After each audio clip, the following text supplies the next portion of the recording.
I have two more things to tell you. First is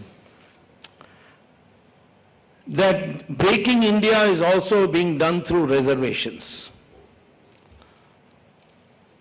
I am totally in favor of reservations for scheduled caste and scheduled tribes.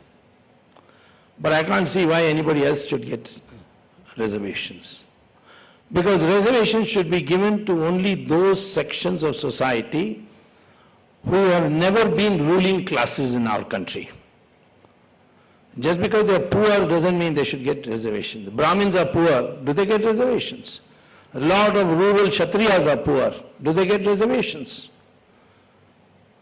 So the same way, Yadavas were also kings. In fact, in Dwarka they were ruling for a long time, till Krishna had them finished off. Jats have been ruling Delhi.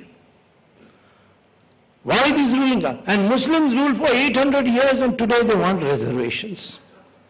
If there's anybody who should get reservations in preference to Muslims, it's the Hindu who has persecuted all these 800 years.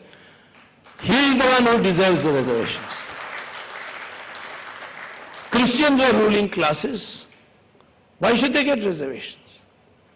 And where does this definition of minority come on the basis of religion? Is there any country in the world they can show that minority is a religion?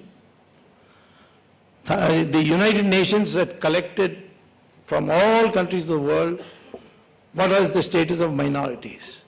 Thailand, countries of Latin America all wrote saying we have no minorities. Now can you believe Brazil writing that we have no minorities? They've got so many minorities. Because they say minority is only that group which is ethnically different. So Muslims are not ethnically different. They are all descended from Hindus only. Christians are not ethnically different. Scheduled caste I don't consider as minorities anyway. They are part of the Hindu community, but we exploited them. And therefore we have to make good for what they have suffered. Of course, as they join the mainstream, we should allow them. And we should go on co-opting them. Ambedkar is an example who should be called a Maharishi or a Brahmin. He should not be called a scheduled caste because he was a scholar. He went in 1915 to Columbia University, wrote a wonderful thesis on economics. PhD. But at the same time in seminars he was writing about the cultural unity of India. He says there is no country in the world which is culturally one as India is. But Jawaharlal Nehru was a bit jealous of him because Jawaharlal Nehru used the word Pandit for himself after failing in all exams.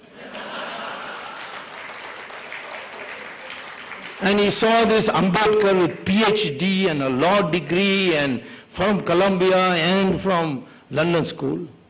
So he felt jealous, like he felt jealous about Subhash Chandra Bose. So he cornered him. Do you know that Ambedkar lost his deposit in 3 successive Lok Sabha elections in Maharastra? Because Nehru saw to it that he would lose the amount of money he spent. And he became bitter in the end. But even then he converted only to Buddhism. He was being pursued by the Christian lobbies and the Muslim lobbies to convert to their religion, but he said no. And he became a Buddhist. It was the Janata government which then gave him Bharat Ratna. He was denied Bharat Ratna.